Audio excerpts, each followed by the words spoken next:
नामो नामो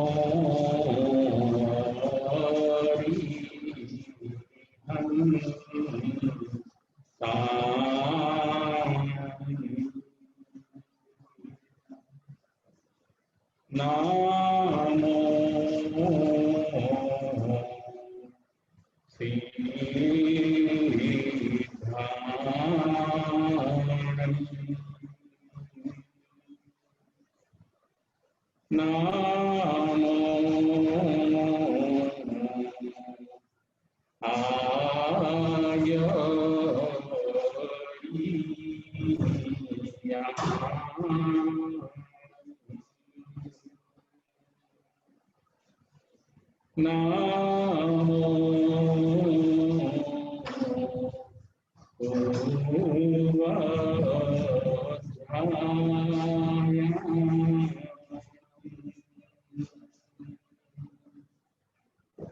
नामो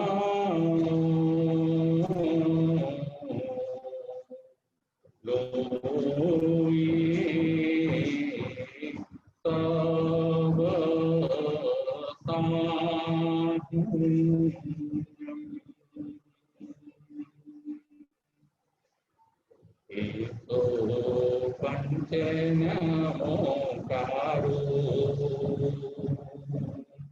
तव पावपणासनो मंगलानंच सवितिं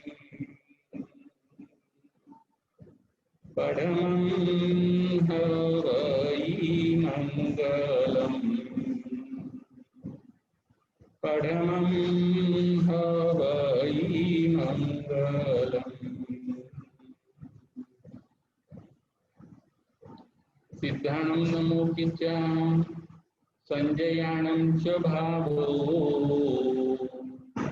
संति संति करेलुई पतो गई मणोत्तरम पतो गई मणोत्तरम।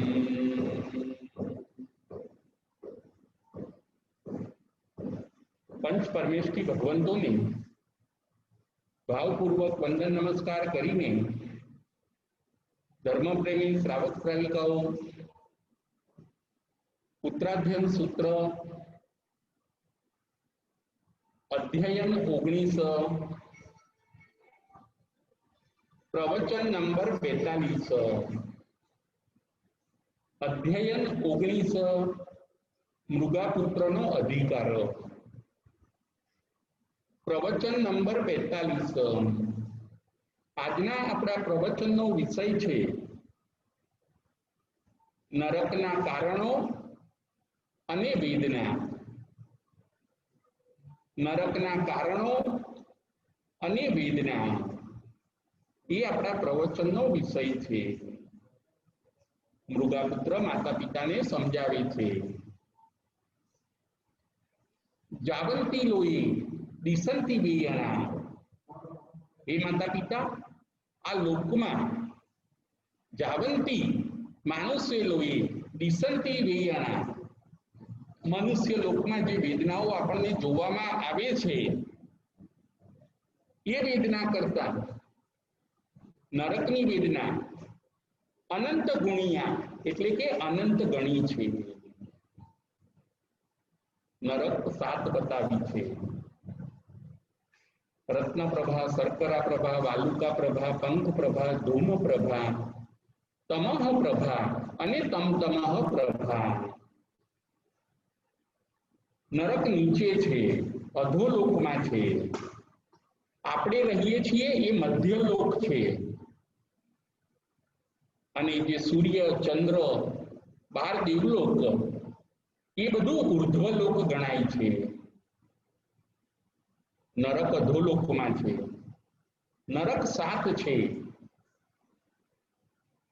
मोक्ष एटले के सिद्धशिला ए ऊर्ध्वलोकमां छे। ऊर्ध्वलोकना एंडमां सिद्धशिला छे अने पछी त्यांथी अलोक चालू थाय छे। लोकनुं माप आपणे त्यां बताव्युं 14 रज्जुनो लोक छे। જૈન દર્શનની જોગ્રાફી બહુ સુંદર છે। 7 નરકના નામ બતાવ્યા। પૃથ્વી, 7 પ્રકારની પૃથ્વી છે, જમીન છે। એ જમીનને ત્યાં સૂર્યચંદ્ર નથી। ન અર્ક ઇતિ નરક, પ્રથમ નરક છે રત્નપ્રભા। તેના ફર્શમાં, તેના ભોંયતળિયામાં લાઇટ વાળા પથ્થર છે, એમાંથી લાઇટનો પ્રકાશ નીકળે। એની ફર્શ, એની લાદી એવી છે પ્રથમ નરકની। ત્યાં એવા સ્ટોન છે, એટલા માટે એને રત્નપ્રભા, રત્નનું તેજ જેમાંથી નીકળે છે। શર્કરા પ્રભા, શર્કરા પ્રભામાં પથ્થરો છે પરંતુ લાઇટ નથી। શર્કરા પ્રભાની અંદર મોટા મોટા પથ્થરો છે, એના ફર્શમાં, એની લાદીમાં, એના ફ્લોરિંગની અંદર મોટા મોટા પથ્થરો છે, એટલે ગુણ નિષ્પન્ન નામ આપવામાં આવ્યું શર્કરા પ્રભા, રત્નપ્રભા, શર્કરા પ્રભા। ત્રીજા નંબરની નરક બતાવી વાલુકા પ્રભા। એના ફર્શમાં, એના ભોંયતળિયામાં એકલી રેતી છે। રત્નપ્રભા, શર્કરા પ્રભા, વાલુકા પ્રભા। ચોથા નંબરની નરક બતાવી પંખ પ્રભા। એના ફ્લોરિંગમાં, એના ભોંયતળિયાની અંદર પંખ એટલે કે કાદવ, એકલો કાદવ કીચડ છે।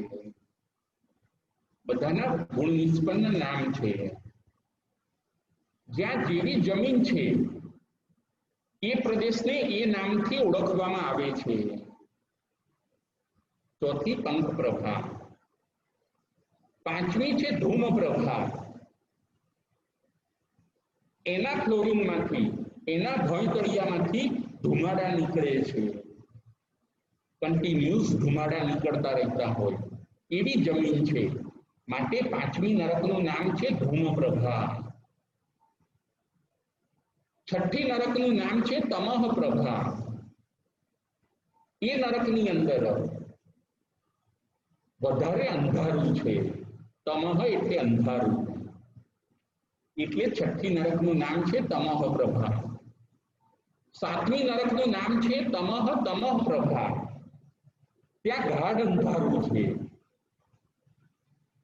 એકદમ ગાઢ અંધારું ત્યાં છે, માટે ડબલ તમઃ, તમઃ તમઃ પ્રભા એને કહ્યું છે। જે પ્રદેશોમાં એનું જેવું જેવું એટમોસ્ફિયર છે એ પ્રમાણે એનું નામ, આ બધા નામ પણ શાશ્વતા છે, નરક પણ શાશ્વતી છે। આ બધું મેન મેડ નથી, આ બધું ગોડ મેડ નથી, આ બધું યુનિવર્સલ છે, શાશ્વતું છે। નરક શાશ્વતી છે, સિદ્ધશિલા શાશ્વતી છે, ઉર્ધ્વલોક, અધોલોક અને મધ્યલોક આ બધું શાશ્વતું છે। એની પર્યાયો અશાશ્વત છે, પર્યાયો બદલાતી રહે પરંતુ દ્રવ્ય ન બદલાય। મૃગાપુત્ર માતા પિતાને સમજાવે છે કે હે માતા પિતા, વેયામયે, મારા આત્માએ નરકની અંદર ખૂબ વેદનાઓનું સહન કરી છે, મેં નરકની અંદર ઘણું દુઃખ સહન કર્યું છે। આજના આપણા પ્રવચનનો વિષય છે નરકમાં જવાના કારણો અને નરકની વેદનાઓ। નરકમાં કોણ જાય છે? તો શાસ્ત્રમાં બતાવ્યું કે 4 કારણથી જીવ નરકમાં જાય છે, એનો નરકની અંદર બોન થાય છે। મહાઆરંભ, મહાપરિગ્રહ, કુણીમ આહાર અને પંચેન્દ્રિય વધ। ફરીથી 4 કારણથી જીવ નો નરકની અંદર બોર્ન થાય છે, એટલે કે જીવ નરકની અંદર જન્મે છે। મહાઆરંભ પહેલું કારણ છે, પહેલું રીઝન છે મહાઆરંભ। બીજું કારણ છે મહાપરિગ્રહ, ત્રીજું કારણ છે કુણીમ આહાર અને ચોથું કારણ છે પંચેન્દ્રિય વધ। આ 4 કારણોનું જો સેવન કરે, અગેન આ રીઝનોને જો સેવે તો એ આત્મા નરકની અંદર દુઃખો ભોગવવા માટે જાય છે. નરકમાં એને પનિશમેન્ટ મળે છે. નરકમાં એને ખૂબ દુઃખ, યાતના, ત્રાસ ભોગવવા પડે છે. ત્યાં આયુષ્ય વચ્ચે પૂરું થતું નથી, કારણ કે નારકીના આયુષ્ય બધા નિકાચિત હોય છે. શરીર એમના મર્ક્યુરી જેવા હોય છે, ટુકડે ટુકડા થઈ જાય પણ પાછા ભેગા થઈ જાય. શરીરના અંગો બધા છેદાઈ જાય પણ પાછા ભેગા થઈ જાય. અંગો બધા મર્ક્યુરીની જેમ પાછા ભેગા થઈ જતા હોય છે. પહેલું કારણ છે મહાઆરંભ. કોઈ જીવ મહાઆરંભ એટલે શું, આપણે એ વિચારીએ, જેમાં બહુ મોટી હિંસા થાય. બહુ મોટી હિંસા થાય, ઘણા જીવોનો વધ થતો હોય, એને મહાઆરંભ કહેવામાં આવે છે. જેમ કે કોઈક વન કપાવવાનો ધંધો કરે, કોઈને બિઝનેસ હોય આગ લગાડવાનો, જમીનના પેટ ખોદવાનો કોઈને બિઝનેસ હોય, લાકડા કપાવવાનો બિઝનેસ હોય, આ બધો મહાઆરંભ સમારંભ થઈ જાય છે. કોઈને શાકભાજીનો, વેજીટેબલનો, ફ્રૂટનો આવો બધો બિઝનેસ હોય, કોઈને કંદમૂળનો બિઝનેસ હોય, કોઈને વાઇનનો બિઝનેસ હોય, આ બધો મહાઆરંભ સમારંભ છે. ઘાણી ચલાવવી, ઘરઘંટી ચલાવવી, પાકના સાધનોનું પ્રોડક્શન કરવું, ઇલેક્ટ્રોનિક્સ આઇટમોનું પ્રોડક્ટ કરવું અને પછી એ ઇલેક્ટ્રિક આઇટમોનું સેલ કરવું, અને એનાથી ઘણા જીવોની હિંસા થાય. આ બધા છે મહાઆરંભ. શસ્ત્રો બનાવવાનો ધંધો કરવો, વેપન, શસ્ત્રો એટલે વેપન, એ વેપન બનાવવાનો બિઝનેસ કરે, એ પણ મહાઆરંભ થઈ જાય. રેસ્ટોરન્ટ બનાવવા, રેસ્ટોરન્ટ ચલાવવા, 5 સ્ટાર હોટલો બનાવવી, હોટલો ચલાવવી, કંદમૂળ રાંધવું, આ બધું છે મહાઆરંભ. જંતુનાશક દવાઓનું ઉત્પાદન કરવું, જંતુનાશક દવાઓનું સેલ કરવું, ફેક્ટરીઓ ચલાવવી, કારખાનાઓ ચલાવવા, જ્યાં છકાઈ જીવનો વધ બહુ થાય, ઇલેક્ટ્રિકનો યુઝ બહુ થાય, એને કહેવામાં આવે છે મહાઆરંભ. અને જો કોઈ જીવ આવું કરે તો એ રીઝન બને છે નરકમાં જવાનું. મહાઆરંભ એ પહેલું રીઝન છે નરકમાં જવાનું. આપણે મહાઆરંભથી બચવાનું છે. બીજા નંબરનું રીઝન છે મહાપરિગ્રહ. મહાપરિગ્રહ બહુ કલેક્શન કરે, વસ્તુઓની આસક્તિ બહુ રાખે અને પરિગ્રહ વધારતા જ જાય, પરિગ્રહ વધારતા જ જાય. પરિગ્રહ વધારવા માટે આરંભ કરવો પડે, નવું પ્રોડક્શન કરવું પડે, પૈસા વધારતા જાય, પ્રોપર્ટી વધારતા જાય, ઉત્પાદન વધારતા જાય, એરિયા વાઇઝ પોતાની શાખા એટલે કે બ્રાન્ચીસ બધી ખોલતા જાય, વર્લ્ડમાં નામ બનાવવું છે, પૈસા કમાવવા છે, મોટો મોટો પરિગ્રહ, ઓફિસો વધતી જાય, એમના ક્લાયન્ટ વધતા જાય, આ બધો સંબંધો વધતા જાય, આ બધો પરિગ્રહ છે. સંબંધો વધારવા, પૈસા વધારવા, અબજો ખરબો રૂપિયાના માલિક બનવું, એ પૈસાને પાછા આપણે બધા અલગ અલગ શેરોની અંદર ઇન્વેસ્ટ કરવા, નવા નવા પ્રોડક્શનની અંદર કે નવી નવી કંપનીઓને એ પૈસા ધીરવા, આ બધો છે પરિગ્રહ, મહાપરિગ્રહ. બીજા નંબરનું રીઝન બને છે મહાપરિગ્રહ. મહાઆરંભ, મહાપરિગ્રહ. ત્રીજા નંબરનું રીઝન છે નરકમાં જવાનું કુણીમ આહાર. કુણીમ આહાર એટલે માંસાહાર. કોઈ નોનવેજ ખાય છે, तो ये રીઝન બને છે નરકમાં જવાનું, નોનવેજ। કોઈ માંસાહાર કરે છે, કોઈ ઈંડા ખાય છે, કોઈ ફિશ ખાય છે, अलग अलग जातना एग्सना रस खाय छे, एग्स खाय छे, तो एवा जीवो मरीने नरकनी अंदर जता होय छे। नॉनवेज आज आपणे जोईशुं के नॉनवेज दुनियानी अंदर खूब वध्युं छे। मत्स्य उद्योग, पोल्ट्री फार्म, मरघी उछेर केन्द्र, एग्सनुं वेचाण आज खूब वध्युं छे। दवाओनी अंदर पण ए बधी वस्तुओ आवती होय छे। આપણે જોઈશું કેક, આઈસ્ક્રીમ, આજે દરેક વસ્તુની અંદર વેજની અંદર નોનવેજ પણ આવી જતું હોય છે। આવી રીતે જીવ અસાતા વેદનીય કર્મ બાંધે છે। વાયોલેન્સથી આપણે અટકવાનું છે। કુણીમાં આહાર, માંસાહાર, માંસાહાર કરનાર એ પ્રાણી હોય કે માણસ હોય એ પોતે નરકની અંદર જાય છે। કારણ કે જેવું કર્મ એવું એને ફળ મળે છે। આપણે જેવું વાવ્યું હોય એવું જ આપણે લણવું પડે છે। જો કોઈક ઘઉં વાવશે તો એને ઘઉં જ મળે છે। કોઈ ઘઉં વાવશે અને એને ફળ સ્વરૂપે, પાક સ્વરૂપે બાજરી મળતી નથી। એમ જે જીવ આવા કર્મ કરે છે, માંસાહારનું વેચાણ કરે છે, હોટલોની અંદર માંસને કૂક કરે છે, રાંધે છે, બધાને ખવડાવે છે,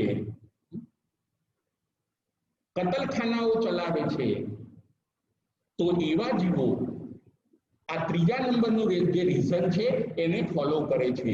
ત્રીજા નંબરનું રીઝન છે માંસાહાર અને ચોથા નંબરનું રીઝન છે નરકમાં જવાનું पंचेन्द्रिय वध। जो अपनाथी पंचेन्द्रिय वध थाय, कोई हंटिंग नो शिकार करे, हंटिंग करवू, शिकार एटले हंटिंग, पंचेन्द्रिय ने मारी नाखवा, शूट करवा, कोईनु खून करवू, कोईनु मर्डर करवू। कोईक वार आपणे कार चलावता हईए अने कार नीचे कोई डॉग आवी गयुं, कोई ईंडू आवी गयुं तो पंचेन्द्रियनो वध थई गयो। कोईक वार कोई आपणे गाड़ी लईने निकळ्या, कोई खाबोचियानी अंदरथी गाड़ीनुं व्हील पसार थयुं अने एनी अंदर जो नानुं देडकું होय, एनी अंदर नानी फीस होय अने जो ए मरी गई तो पंचेन्द्रियनो वध थयो। कोई वार आपणाथी गरोળી मरी गई तो पंचेन्द्रियनो वध थयो। कोई वार आपणाथी ईंडું फूटी गयुं तो पंचेन्द्रियनो वध थयो। पंचेन्द्रियनो वध ए पण चौथा नंबरनुं कारण छे। आ चार कारणोनुं जे सेवन करे छे, अगेन अगेन पोतानी लाइफमां आ રીઝનોને જે ફોલો કરે છે તો એ પોતે નરકની અંદર ઉત્પન્ન થાય છે। જેવું રીઝન એવું રિઝલ્ટ, એ વાત પણ આપણે યાદ રાખવાની છે। કારણ પ્રમાણે કાર્ય થતું હોય છે। નરકમાં નારકીનો બોન કેમ થયો તો એનું કારણ શું? નારકી એ તો રિઝલ્ટ છે, નારકીપણું મળવું એ રિઝલ્ટ છે, પણ એની પાછળનું રીઝન છે આ ચાર કારણો। આપણે આ ચાર કારણોને સેવવાના નથી। ઘણીવાર આપણે સેવતા નથી, પરંતુ સેવડાવીએ છીએ અને કોઈ કદાચ સેવે તો આપણે એની અનુમોદના કરીએ છીએ। આપણે એવા રેસ્ટોરન્ટમાં પણ ન જવું જોઈએ કે જ્યાં આગળ નોનવેજ બનતું હોય। આપણે પ્રાણીની હિંસાથી બનેલી વસ્તુઓ જેમ કે પર્સ, પાકીટ, પરફ્યુમ એ બધું પણ આપણે ન વાપરવું જોઈએ। નહીતર આપણે ભલે કર્યું નહીં પણ કરાવડાવ્યું, આપણે પણ નરકમાં જવાના હિસ્સેદાર બની શકીએ છીએ। હિંસા કરવાની નથી, કરાવવાની નથી અને કોઈ કરતું હોય તો એને અનુમોદના પણ આપવાની નથી। આપણે એવી વસ્તુઓ પણ ન ખરીદીએ કે જેનાથી પોલ્ટ્રી ફાર્મોને, જેનાથી કતલખાનાઓને સપોર્ટ થાય। જેનાથી વધારે જીવ હિંસાને સપોર્ટ થાય એવી કોઈ વસ્તુઓ પણ આપણે પરચેઝ ન કરીએ. વ્રતોનું મહત્વ ત્યાં હોય છે, નિયમોનું મહત્વ ત્યાં છે, બાધાઓનું મહત્વ આપણને આપણા ગુરુ ભગવંતો એટલા માટે આપે છે કે આપણે આ રીઝનોથી દૂર રહીએ. નરકમાં જવાના આ હતા 4 કારણો. મૃગાપુત્ર હજી પોતાની માતા પિતાને આગળ સમજાવે છે. 10 પ્રકારની નરકમાં વેદના બતાવવામાં આવી છે. આમ 3 પ્રકારની વેદના બતાવી. એક ક્ષેત્રકૃત વેદના, બીજી છે પરસ્પર વેદના અને ત્રીજી છે પરમાધર્મીકૃત વેદના. ફરીથી, પ્રથમ છે ક્ષેત્રકૃત વેદના, બીજી છે પરસ્પર વેદના અને ત્રીજી વેદના છે પરમાધર્મીકૃત વેદના. એમાં પ્રથમ નંબરની જે ક્ષેત્રકૃત વેદના છે એના 10 પ્રકાર છે. 10 પ્રકારની નરકની અંદર વેદના હોય છે. વેદના એટલે દુઃખ. એ નારકીઓ જે અહીંથી એમનો ત્યાં બોર્ન થયો છે એ નારકીઓ 10 પ્રકારની વેદનાનો અનુભવ કરતા હોય છે. પ્રથમ નંબરની વેદના છે અનંત ક્ષુધા. બીજા નંબરની વેદના છે અનંત તૃષા. ત્રીજા નંબરની વેદના છે અનંત શીત. ચોથા નંબરની વેદના છે અનંત તાપ. પાંચમા નંબરની વેદના છે અનંત જ્વર. છઠ્ઠા નંબરની વેદના છે અનંત ખંજવાળ. સાતમા નંબરની વેદના છે અનંત રોગ. આઠમા નંબરની વેદના છે અનંત અનાશ્રય. નવમા નંબરની વેદના છે અનંત શોક અને 10મા નંબરની વેદના છે અનંત ભય. ફરીથી, પ્રથમ નંબરની વેદના છે અનંત ક્ષુધા. નંબર 2 અનંત તૃષા. નંબર 3 અનંત શીત. નંબર 4 અનંત તાપ. નંબર 5 અનંત. નંબર 6 અનંત ખંજવાળ.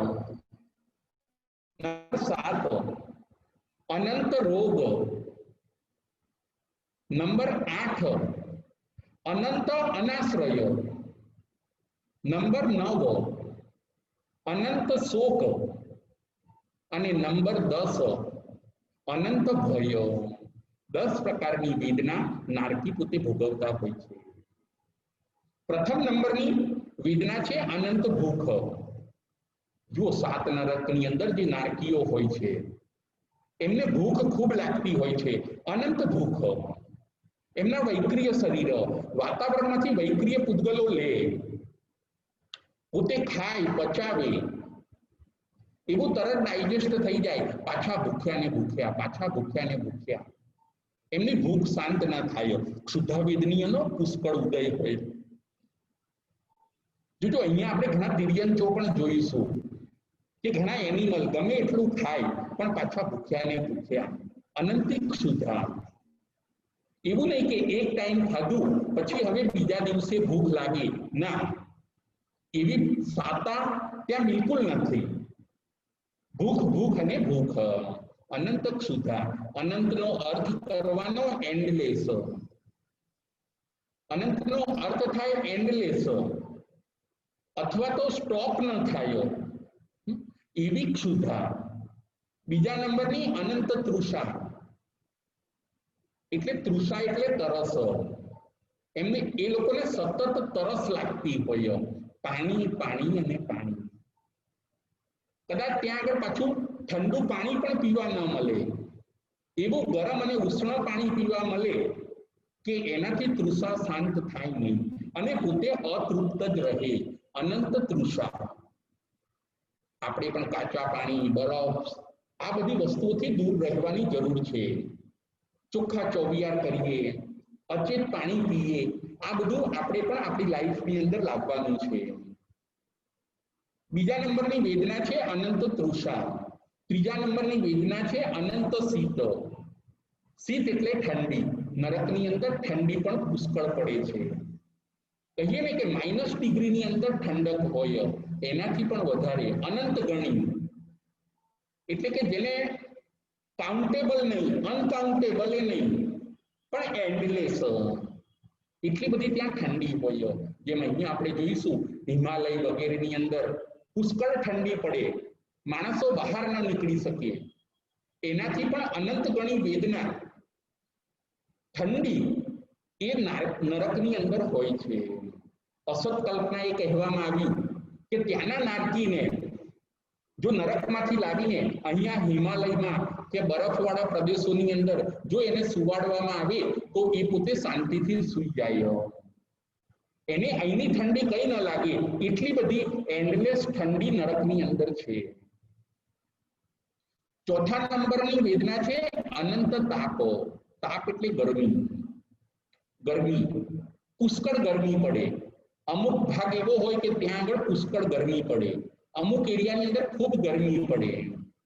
આટલા ડિગ્રી ગરમી, આટલા ડિગ્રી ગરમી, માણસ શેકાઈ જાય, ગરમ ગરમ લૂ વાતી હોય, અંગે અંગ દાઝે, એટલી બધી ત્યાં આગળ એટલો બધો તાપ પડે છે. ત્યાંનું એટમોસ્ફિયર જ એવું છે, ત્યાંનું વાતાવરણ એવું છે, એ જમીનોનો પ્રભાવ એવો છે. જેમ અહીંયા આપણે જોઈએ કે અમુક દુબઈ છે કે અમુક એવા પ્રદેશોમાં ગરમી ખૂબ પડતી હોય છે, ત્યાં લીલોતરી હોતી નથી, એટલે ઠંડક પણ ન હોય, ત્યાં આગળ વરસાદ કે પાણી એ બધાનો પણ અભાવ હોય છે, એટલે ઠંડક નામ નિશાન હોતી નથી, અને ગરમી ગરમી અને ગરમી હોય છે. અનંત તાપ, આ હતી ચોથા નંબરની વેદના. પાંચમા નંબરની વેદના બતાવી નરકની અંદર અનંત જ્વર. એ નારકી લોકોને, હે માતા પિતા, એ નારકી લોકોને, અમને બધાને અનંત જ્વર એટલે શરીરની અંદર તાવ હોય ને હોય જ. જ્વર એટલે તાવ, ઝીણો નાનો મોટો તાવ રહ્યા કરે નારકીને, એ ઉતરે જ નહીં, અને એ તાવના કારણે આખું શરીર એમનું બેચેની અનુભવ્યા કરે. અનંત જ્વર, પાછો તાવ ઉતરે નહીં, મટે નહીં, વધઘટ થયા કરે, પરંતુ સાવ કેન્સલ થઈ જાય એવું ન બને. જો આ બધી પનિશમેન્ટ છે. જીવે પાપ કરતા વિચારવાની જરૂર છે. આપણે 18 પાપસ્થાનકનો ત્યાગ કરવાનો છે. નાના મોટા કોઈ પણ પ્રકારના 18 પાપસ્થાનક આપણે કરવાના નથી, કરાવવાના નથી, અને કોઈ કરતું હોય તો એની આપણે અનુમોદના પણ કરવાની નથી. આપણે થોડીક જાગૃતિ વધારવાની છે. હવે જેવું જીવન જીવીએ છીએ એવું જીવવાનું નથી. પાપનો ત્યાગ. પુણ્ય તમે ગમે એટલું કરો, પુણ્યમાં ખૂબ આગળ વધો, એની ના નથી, પરંતુ પાપમાં તમે પીછેહટ કરો. ખૂબ જાગૃતિ રાખો કે હું કોઈ જીવને હેરાન કરતો નથી ને, હું કોઈ જીવને દુઃખ આપતો નથી ને, મારાથી કોઈ જીવ છેદાતો નથી ને. આ બધી જાગૃતિ રાખવાની જરૂર છે, નહીતર સમય જતો રહેશે, આપણે પાપની અંદર જ રચ્યા પચ્યા રહીશું, અને એક ટાઈમ એવો આવશે કે આ જગ્યા ખાલી કરવી પડશે અને બીજી જગ્યાએ આપણો બર્થ થશે. પાપને ત્યાગો. સર્વધર્મ એ કહે છે પુણ્ય ખૂબ કરો, પરંતુ પાપ થોડું પણ ન કરો. 18 પ્રકારના પાપ. કોઈ જીવને આપણે દુઃખ ના આપવું, કોઈ જીવને ત્યાગ ના આપવો. આપણું જીવન જૈના પ્રધાન હોવું જોઈએ. દરેકને હું શાંતિ આપું, સાતા આપું, સુખ આપું, દરેકને હું હેપી રાખું. મારું જીવન એ શ્રાવક જીવન હોય કે સાધુ જીવન હોય, મારે ખૂબ જૈનાપૂર્વક રહેવાનું છે. છકાઈ જીવોની આપણે દયા પાડવાની છે. સંતોને છકાઈના પિયર અને છકાઈના રક્ષક કહેવામાં આવ્યા છે. શ્રાવકોએ પણ છકાઈ જીવની ખૂબ દયા પાડવાની છે. આપણા મોજ શોખ આપણે ઓછા કરવાના છે, આપણી જરૂરિયાત આપણે ઓછી કરવાની છે, આપણે આઠમ પાખીના પૌષધ કરવાના છે. આપણે 2 ટાઈમ પ્રતિક્રમણ કરીને હૃદયપૂર્વક આપણા પાપોની આલોચના કરવાની છે, તો આપણું નરકમાં જવાનું સ્ટોપ થશે. આપણે નરક અને તિર્યંચ ગતિના નદાવા કરવાના છે. એ 2 ગતિ તો હવે જોઈએ જ નહીં, ત્યાં તો આજે પણ નહીં અને ભવિષ્યની અંદર પણ આપણે જવું નથી.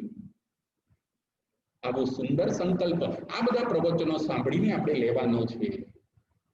5મા નંબરનો પોઈન્ટ હતો અનંત જ્વર. નારકીને તાવ રહ્યા જ કરે, તાવ ઉતરે જ નહીં. 6ઠા નંબરનો પોઈન્ટ હતો અનંત ખંજવાળ.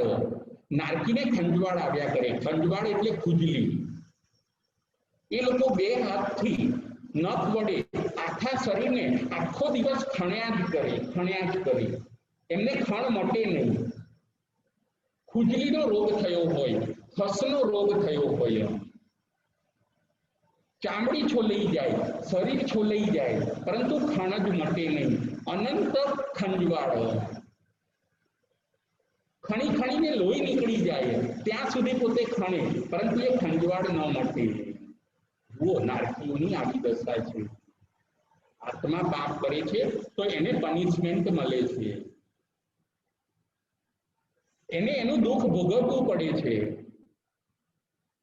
7મા નંબરનો ની વેદના છે અનંત રોગ. પાછું નારકીના શરીરની અંદર અલગ અલગ પ્રકારના રોગ હોય છે અને એ રોગ પણ લાઈફ ટાઈમ રહે છે. એવું નહીં કે 1 વર્ષ એ રોગ રહે અને પછી એ રોગ કેન્સલ થઈ જાય. એની કોઈ મેડિસિન નહીં, એની કોઈ દવા નહીં, કોઈ ટ્રીટમેન્ટ નહીં, કારણ કે નારકીઓને સાતાવેદનીયનો ઉદય હોતો નથી. એમને તો તીવ્ર અસાતાવેદનીય કર્મનો ઉદય હોય છે. સગવડ કે શાંતિનું નામ નિશાન નથી. 7મા નંબરનો આપણો પોઈન્ટ છે અનંત રોગ. નારકીઓના શરીરની અંદર રોગ હોય છે. જલોદરનો રોગ, પેટ ફૂલેલું જ હોય નારકીઓને. જલોદરનો રોગ, ભગંદરનો રોગ, શ્વાસનો રોગ. એમને એટલો બધો શ્વાસ, ધમણની માફક શ્વાસ ચાલતો હોય, બોલી પણ ન શકે, એટલો બધો શ્વાસોશ્વાસ ખૂબ તીવ્ર ગતિથી ચાલતો હોય અને આ બધું પાછું પરમેનન્ટ. કોડનો રોગ, એમને આખા શરીરે કોડ હોય. વળી સૂળ એટલે પેટની અંદર ચૂંક આવ્યા કરતી હોય, એમને પેટની અંદર સખત ચૂંક આવ્યા કરે, વાંકા વળી જાય પોતે, પરંતુ પેટની અંદર ચૂંક મટે નહીં. આ બધા રોગો 16 રોગ બતાવ્યા. આવા નારકીના શરીરની અંદર 16 મોટા રોગ હોય છે. જો પાપ નાનું કરી દઉં, પરંતુ એનું ફળ મોટું મળ્યું. એ છે ને બીજ નાનું હોય છે, પરંતુ એના ફળ ઘણા બધા હોય છે. ભૂલ નાની હોય છે, પરંતુ એની સજા મોટી મળે છે. ઘણી વાર એવું બને છે કે એક પૂજારી હોય છે જેલની અંદર. એક પૂજારીને જેલની સજા થઈ. એ પૂજારીને પૂછવામાં આવ્યું કે કેમ તમે જેલમાં આવ્યા? તો કે મેં એકવાર ચોરી કરી, મેં એક જ ખોટું કામ કર્યું અને મને જેલ થઈ ગઈ. બાકી આમ તો મેં આખી જિંદગી ભગવાનની પૂજા કરી છે, સેવા કરી છે, વહેલા ઉઠું, હું મંદિરને ખુલ્લું મૂકું, હું જે ભક્તો દર્શન કરવા આવે એમને બધી સગવડ આપું, મેં પરોપકારના કામ ખૂબ કર્યા છે. પરંતુ એકવાર મારાથી ભૂલ થઈ ગઈ અને મેં ચોરી કરી. પૈસાની જરૂરિયાત હતી અને મેં ચોરી કરી લીધી. હું પકડાઈ ગયો, મને રજા આપવામાં આવી, પોલીસો મને લઈ ગયા અને પછી મારા ઉપર ડાઉટ કરવામાં આવ્યો કે આવી તો તમે કેટલી વાર ચોરી કરી હશે, માટે હવે તમારી સર્વિસ પણ જાય છે અને આ જેલની અંદર તમારે સજા ભોગવવા માટે રહેવું પડશે. જો સારા કામ એ પૂજારીએ ઘણા કર્યા હોય છે એની લાઈફની અંદર, એક જ કામ એને ખોટું કર્યું અને એ કર્મનો ઉદય થઈ ગયો અને એને જેલની અંદર એ ભોગવવું પડ્યું. સારા કામોનું પણ ફળ મળતું હોય છે, પરંતુ ઘણીવાર એવું બને છે કે ખોટા કામનું ફળ તરત મળી જાય છે. આ પૂજારીને પણ એવું થયું. એક કંડક્ટરને પણ જેલની સજા થઈ. એ કંડક્ટર પણ બહુ પરોપકારી હોય છે. એ પોતે બસની અંદર દરેક જણને સાચવે, આદર સાથે સિનિયર સિટીઝનોને બધાને બેસાડે, બધાને ફાઇન રીતે એ પોતે સર્વિસ આપે, એવો સરસ પરોપકારી સ્વભાવનો પણ વિનય એવો એક કંડક્ટર હોય છે. પરંતુ એકવાર ગુસ્સાની અંદર આવીને એણે એક વ્યક્તિનું મર્ડર કરી કાઢ્યું. આનાથી એક ભૂલ થઈ અને ગવર્મેન્ટે એને જેલની સજા કરી. હવે એ વ્યક્તિ આર્ગ્યુમેન્ટ કરે છે કે મેં ઘણી સેવાની ડ્યુટી બજાવી છે, મેં ઘણી સારી સર્વિસ આપી છે, કોઈની સાથે હું ઝઘડ્યો નથી ક્યારેય, મેં બહુ મિલનસાર સ્વભાવ રાખ્યો છે, પરંતુ આ એક જ ભૂલ થઈ ગઈ મારાથી. મેં અનેક લોકોને સાતા આપી છે, ખાલી એક જ વ્યક્તિનું મેં મર્ડર કર્યું છે. જો કદાચ એ માફ થઈ જાય તો સારું, પરંતુ એની આ આર્ગ્યુમેન્ટ કોઈ સાંભળતું નથી. પાપની સજા ભરે. 100 સારા કામ કરીએ એ તો સારું જ છે, પરંતુ જો એક આપણે ખોટું કરીએ તો જીવનની આવી હાલત થતી હોય છે. ખોટું એક પણ ન કરીએ, સારા 100 કરીએ, પરંતુ ખોટું એક પણ ન કરીએ. કારણ કે ખોટું કરનારને આવી રીતે નરક ગતિ, તિર્યંચ ગતિ અથવા તો જેલની અંદર આવી રીતે સજા મળતી હોય છે. જેવું રીઝન એવું જ રિઝલ્ટ. આજના આપણા પ્રવચનનો વિષય છે નરકમાં જવાના કારણો અને નરકની વેદનાઓ. 7મા નંબરની વેદના હતી અનંત રોગ. 8મા નંબરની વેદના છે અનંત અનાશ્રય. અનંત અનાશ્રય. એ નારકીઓ બિચારા, એમને કોઈનો આશ્રય હોતો નથી. એ બિચારા નારકીઓ નોંધારા અને નિરાધાર. એમને કોઈ ત્યાં સપોર્ટ કરનાર હોતું નથી. એમને એવું રહ્યા કરે કે અમને કોઈક બચાવવા આવે તો સારું, અમને કોઈ સપોર્ટ કરે તો સારું, એવું એમને થયા કરે. પરંતુ એમનું એ નિરાધારપણું ટળે જ નહીં. અનંત અનાશ્રય. ત્યાં એમને કોઈ સાંત્વના આપે, ત્યાં કોઈ એમના આંસુ લૂછે, એવું બનતું નથી. અનંત અનાશ્રયપણું એ છે 8મા નંબરની વેદના. અને આ અનંત અનાશ્રયપણામાં એ લોકો બિચારા ઊંડા નિશાસા નાખે કે અરે રે હવે અમારું શું થશે, અરે રે હવે અમારું શું થશે, અમે અહીંથી ક્યારે બહાર નીકળીશું, આ અમે એવું શું કર્યું, હે ભગવાન હવે અહીંથી અમને બહાર કાઢો, આ આયુષ્ય ક્યારે પૂરા થશે, આ દિવસો ક્યારે જશે અમારા. અનંત અનાશ્રયપણું, નોંધારાપણું, નિરાધારપણું, દીન હીન અને લાચારપણું એ છે 8મા નંબરની વેદના. ત્યાં એમને કોઈ સાંત્વન આપનાર નથી. નંબર 9 નંબરની વેદના છે અનંત શોક. શોક એટલે એ શોક કર્યા કરે. શોક કરવો એટલે ઝૂરણા કરવી, ઝૂર્યા કરે, દુઃખને ફીલ કર્યા કરે. શોક કે હવે અમે આમાંથી નીકળી નહીં શકીએ, હવે અમે અહીંથી ક્યારે બહાર નીકળીશું, અમે ખરેખર ફસાઈ ગયા.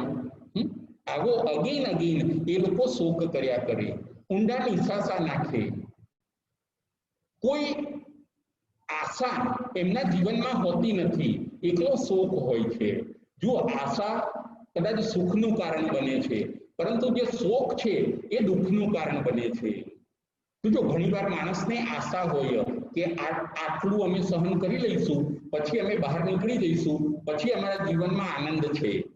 પરંતુ આ નારકીઓને એવું બનતું નથી. એમની કોઈ આશા ત્યાં આગળ ફળીભૂત થતી નથી. એકલું નિરાશામાં રહેવાનું અને શોકને ફીલ કરવાનું. એટલા માટે 9 નંબરની વેદના બતાવી અનંત શોક. 10 નંબરની વેદના છે અનંત ભય. વળી નારકીઓને ભય રહ્યા કરે, એન્ડલેસ ભય, કન્ટિન્યુઅસ ભય, દિવસે ભય, રાત્રે ભય. હમણાં કોઈક મુસીબત નવી આવી જશે તો, હમણાં પરમાધામી આવી જશે તો, હમણાં બીજો કોઈક નારકી મને મારશે તો, એવા ફફડાટમાં એ લોકો એન્ડલેસ ભય ને ફીલ કરે છે. સતત ભયમાં રહ્યા કરે, સતત ભયભીત રહ્યા કરે. જેમ અહીંયા આપણે જોઈએ ઘણીવાર કોઈક એનિમલ હશે તો એ સતત ભયભીત રહ્યા કરશે. કોઈ ઉંદરની પાછળ બિલાડી પડી હશે તો એ ઉંદર ભયભીત રહ્યા કરશે. કોઈ પક્ષીને આપણે પકડ્યું હશે તો એ પક્ષી ધ્રુજશે, એ ભયભીત રહ્યા કરે છે. એમ નારકીઓ ધ્રુજતા હોય, ભયભીત થતા હોય, અનંત ભય, એન્ડલેસ, સ્ટોપ ન થાય, કન્ટિન્યુઅસ રહે. આવા 10 નંબરની આ છે વેદના અનંત ભય. આવી 10 પ્રકારની ક્ષેત્ર વેદના બતાવી. બીજી આગળ વેદના બતાવી ક્ષેત્ર વેદનાના 10 પ્રકાર. પરસ્પર વેદના, એ લોકો અંદર અંદર પણ ઝઘડ્યા કરે. નારકીઓમાં પણ મિથ્યા દ્રષ્ટિ પણ હોય, સમખીતી આત્મા પણ હોય. સમખીતી આત્મા હજી બધું સંભાવથી સહન કરે, પરંતુ જે મિથ્યાત્વ નારકી હોય છે એ લોકો નિમિત્તને દોષ આપી આપીને અંદર અંદર એ નારકીઓ બધા ઝઘડ્યા કરે. જેમ અહીંયા આપણે જોજો ઘણીવાર મનુષ્યો અંદર અંદર ઝઘડે, એનિમલ અંદર અંદર ઝઘડે, એવી રીતે નારકીઓ અંદર અંદર ઝઘડતા હોય, એકબીજાને મારતા હોય, એકબીજાને દુઃખ આપતા હોય, એકબીજાના અંગોપાંગ ખેંચતા હોય, એકબીજાને ત્રાસ આપતા હોય, એકબીજાને સળી કર્યા કરતા હોય. આ છે પરસ્પર વેદના. અને ત્રીજા નંબરની વેદના છે પરમાધામી કૃત વેદના. 15 પ્રકારના પરમાધામી દેવો પણ એમને વેદના આપતા હોય છે. પરમાધામી દેવો એટલે જેલર. એ પરમાધામી દેવોને પણ એ લોકોને વેદના આપવામાં જ આનંદ આવતો હોય છે. આવી 10 પ્રકારની વેદના નરકની અંદર હોય છે. મેઇન એના 3 પ્રકાર અને ક્ષેત્ર વેદનાના 10 પ્રકાર. આજના આપણા પ્રવચનનો વિષય હોય છે નરકમાં જવાના કારણો અને નરકની વેદનાઓ.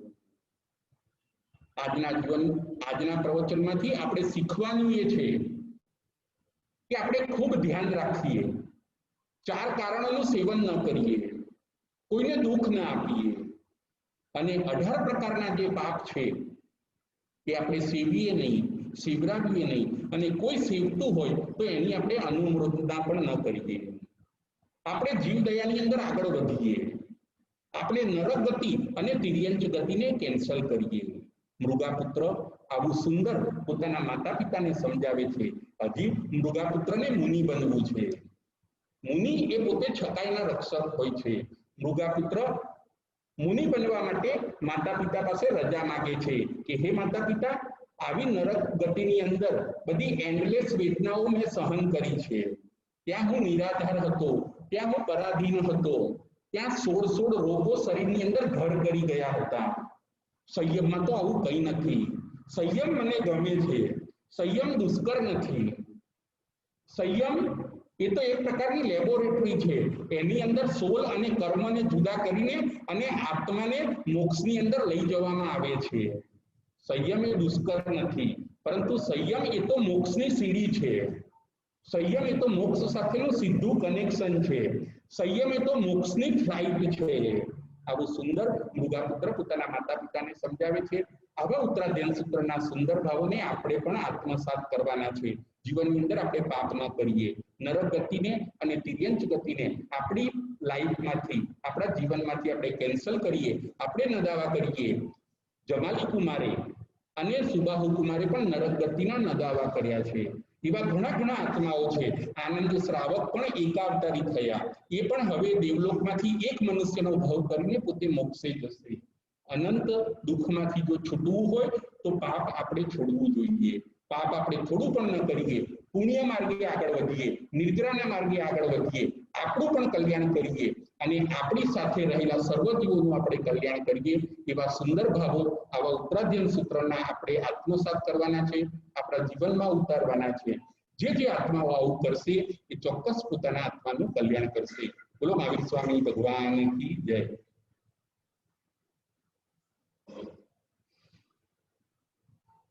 जम वैदम बच्चा मिले मीना करम चकरम भयंगम विनयनम जोगनम गोसिनम सत्तोदिनम दुःखपरि जियम अवकाली कौ सज्जाओ काली न कौ सज्जाओ सजय जयम सजय न सजयम. એમ ભણતા ગણતા ચિંતવતા જ્ઞાનના 14 માં એલો કોઈ પણ 4 મને કે તમને લાગ્યો હોય તો હરિયંતનમ સિદ્ધ કેવડી ભગવાન આપની સાક્ષી તસમ શામી રૂપમ.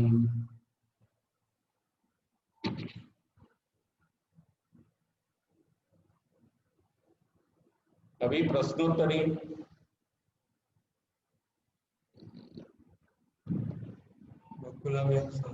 બકુલાબેન શાહ.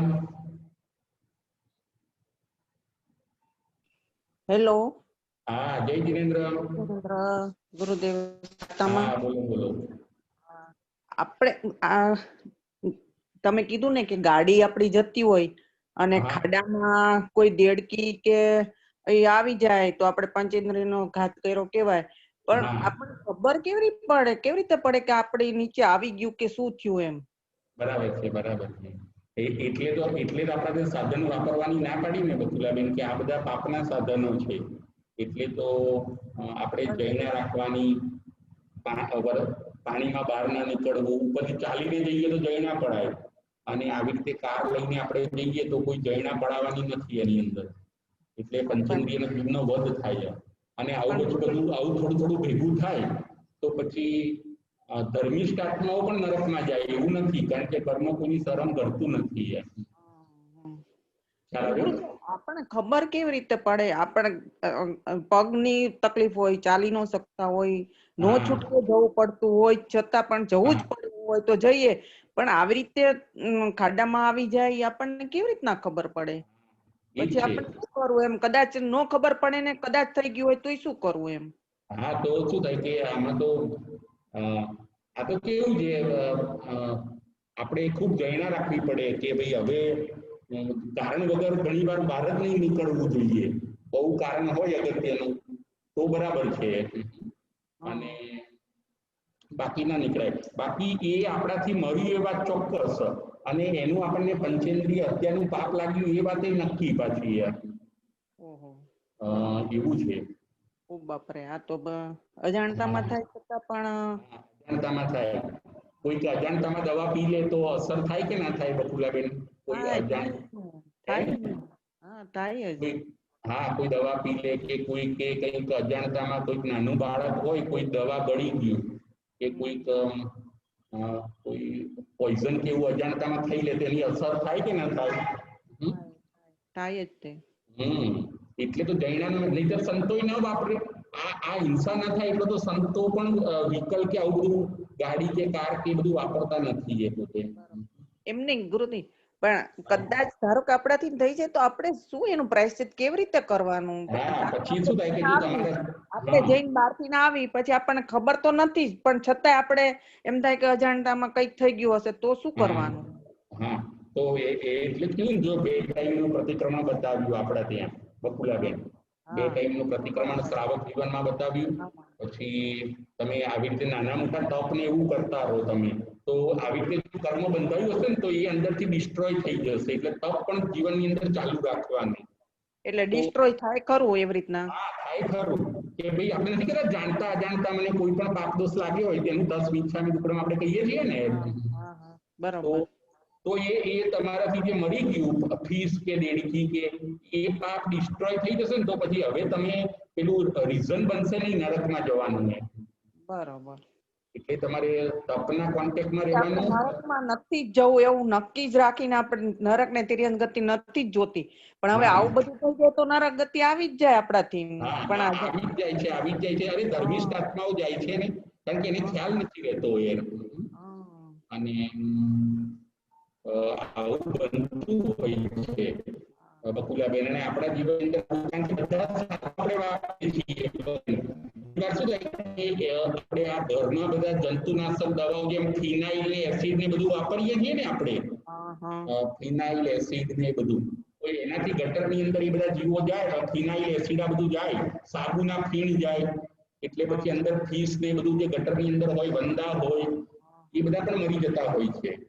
બરાબર. એટલે આ બધું આવું આપણે તો ખૂબ ધ્યાન રાખવાની જરૂર છે આ બધી વસ્તુઓ. તો આપણે ધ્યાન રાખી, કેમ કે આપણે એવી દવા ને કઈ ફિનાઇલ ને કઈ ન વાપરી, પણ હવે જે અજાણતામાં ખાડામાં આવી જાય અને થઈ જાય આપણને ન ખબર પડે, એટલે ખાસ તો મેં શું કરવાનું એ બધું ખૂબ ધ્યાન રાખવું પડે કે ભાઈ વરસાદમાં આપણે શ્રાવકો એટલે તો વરસાદમાં બહાર નીકળવાની ના પાડી, વરસાદમાં ચાલીને જવું, અમુક વરસાદ બંધ હોય ત્યારે આપણે નીકળવું, રાત્રે ટ્રાવેલિંગ ન કરવું, આ બધા આપણે ત્યાં નિયમ બતાવ્યા. અત્યારે તો દર્શન યાત્રા ને બધું ચોમાસામાં જ નીકળતું હોય તો શું કરે? હા, પણ એ બધું તો ખોટું. જવાય કે ન જવાય? હા, એ બધું શું બધું નવું નવું બધું ચાલ્યું છે બકુલાબેન. સંતો કેમ આપણે ત્યાં ચાતુર્માસ કરે છે કે આપણે બહારગામ ન જવું પડે, એટલે તો આપણા એરિયામાં એ લોકો ચોમાસા કરતા હોય છે. બરોબર. એટલે 4 મહિના બધું ખૂબ ધ્યાન રાખવાનું. સંતો વિહાર બંધ રાખે છે, તો આપણે ટ્રાવેલિંગ બંધ રાખવું જોઈએ બરોબર. બકુલાબેન. હા હા, સમજાઈ ગયું કે આપણે આમાંથી બચવું હોય તો પછી આ એક હા, કેન્સલ. આ રીતે બધું કરવું પડે. કોઈ જીવ આપણાથી જાણતા અજાણતા મરવો ન જોઈએ. હા, બરોબર છે. બરાબર. હા, સમજાઈ ગયું. જય જિનેન્દ્ર. જય જિનેન્દ્ર. રાજેન્દ્રભાઈ શેઠ. પ્રણામ ગુરુજી. પ્રણામ. આપણે નારકીના જીવો આહાર કરે ખરા? હા, એ લોકો આહાર કરે. એમને વૈત્રીય શરીર હોય રાજેન્દ્રભાઈ, અને એ લોકો છે ને, એ લોકોને કવલાહાર ન હોય રાજેન્દ્રભાઈ. આપણે જેમ કોળિયા લઈએ ને એવી રીતે એ લોકો કોળિયા ના લે રાજેન્દ્રભાઈ. એ લોકો આમ વાતાવરણમાંથી જ વૈત્રીય પૂતગલો લઈ લે ખાવાના. જેમ આપણે શ્વાસોશ્વાસના પૂતગલો લઈએ છીએ ને, આપણે જેમ શ્વાસોશ્વાસના પૂતગલો, એવી રીતે એ લોકો વૈત્રીય પૂતગલો લે. ચલો આહાર થાય લોકોને તો. ત્યાં કશું હોય જ નહીં, વનસ્પતિ ના હોય, હવા ના હોય, કશું ના હોય, શું થાય? ના, વનસ્પતિ ના હોય ત્યાં તો કશું ના હોય. વૈત્રીય પૂતગલો તો બધે ભરેલા હોય છે. જેમ ઔદારિક પૂતગલો બધે ભરેલા છે ને લોકની અંદર, બરાબર. એવી રીતે વૈત્રીય પૂતગલો બધે ભરેલા છે. અને એ વૈત્રીય પૂતગલો જેમ આપણે ઓક્સિજન ને બધું ખેંચીએ છીએ ને રાજેન્દ્રભાઈ, ઓક્સિજન ખેંચીએ છીએ આપણે રોમ આહારથી ને બધાથી, એવી રીતે એ લોકો વૈત્રીય પૂતગલો ખેંચે અને પછી પોતાની ભૂખ શાંત કરે. આપણા ઔદારિક શરીર છે, એમના વૈત્રીય. આપણો ખોરાક વેજીટેબલ છે, એમનો ખોરાક વૈત્રીય પૂતગલો હોય છે, નારકીનો ને દેવનો. બરાબર. રાજેન્દ્રભાઈ, એવું છે આ બધું. ખ્યાલ આવ્યો? ખ્યાલ આવે. પ્રણામ ગુરુજી. ખ્યાલ આવ્યો. બરાબર બરાબર. જય જિનેન્દ્ર. રાજેન્દ્રભાઈ સંઘવી. જય જિનેન્દ્ર રાજભાઈ. જય જિનેન્દ્ર. જય જિનેન્દ્ર. હવે મારી બેબીએ ખાસ મને કહેવડાવ્યું હતું કે હવે એમને અમેરિકા છે, એટલે ત્યાં એને મકાન છે 2-3, તો એને ભાડે આપેલા છે. તો ઈ ભાડાવાળા તો ત્યાં શીખર શું ખાતા હોય શું નહીં, એ લોકો તો કઈ ખબર ના હોય આપણને. તો એનું પાપ આપણને લાગે ખરું? બરાબર છે. અમુક પર્સન્ટેજ આપણને લાગે જ્યોતિબેન. કેટલા પર્સન્ટેજ? અમુક પર્સન્ટેજ. બરાબર. અમુક પર્સન્ટેજ આપણને લાગે. હા, એટલે જે હવે છે એ રાખે, પણ વધારવાની તો ના જ પડી. મેં પણ ના પડી. મેં કીધું હવે વધારવાનો વિચાર નહીં કરતા. જે તે એને તો શું કરે હવે, એ તો કાઢવા ના જઈએ. બરાબર છે. કારણ કે એ પાછી લોન લઈને લીધું હોય બધું, એટલે હવે એ બધું તો શક્ય નથી. કારણ કે આપણા મકાનની અંદર એ બધું નોનવેજ રાંધે કરે, પછી લાવે. અને એટલે આપણે કોઈ નોનવેજ ખાતું હોય તો એનો સંપર્ક પણ આપણે ત્યાં ના રાખવો નહીં. અને સમશ્રી પ્રતિક્રમણ કરતી વખતે ભાવથી પ્રતિક્રમણ કરી લે કે ભાઈ મેં આપ્યું છે ભગવાન, હવે હું નહીં કરું, પણ મેં મારા કર્મ જે બંધાણા હોય મિથ્યા થાવું એવું કહે તો પ્રાયશ્ચિત થાય? થાય પ્રાયશ્ચિત. અને જો જરૂરિયાત હોય તો જ આવી રીતે ભાડે આપવું જોઈએ, નહીતર આપણા કોઈ વેજીટેરિયન ને ભાડે આપવું જોઈએ. પણ ત્યાં તો શક્ય નથી ને કે આપણને વેજીટેરિયન વાળા જ મળશે એવું હોય, આપણને તો ખબર ના હોય. એટલે અહીંયા તો નથી જ આપતા. અમારે છે ઓફિસ આપવાની હોય તો નથી કન્નૂર વાળાને આપતા, કન્નૂર વેચતા હોય એને નથી આપતા. કોઈક ઓપ્શન શોધી કાઢવાનો, કોઈ ઓપ્શન શોધી કાઢે ને જ્યોતિબેન, અમુક કોઈ ભણતા નાના છોકરાઓને કોઈ ભણતાને આપે કે એવી રીતે અમુક કોઈ પાછા નોનવેજ ન ખાતા હોય એવા વેજીટેરિયન પણ હોય ભલે ત્યાંના માણસ હોય. હવે એ તો વાત થોડું ધ્યાન રાખવું જોઈએ. ખ્યાલ આવ્યો? ચલો જય જિનેન્દ્ર. જય જિનેન્દ્ર. હા ચલો હવે આગળ પ્રશ્ન. કઈ 10 પ્રકારની વેદના હોય છે નરકની અંદર? નરકની અંદર કઈ 10 પ્રકારની વેદના હોય છે?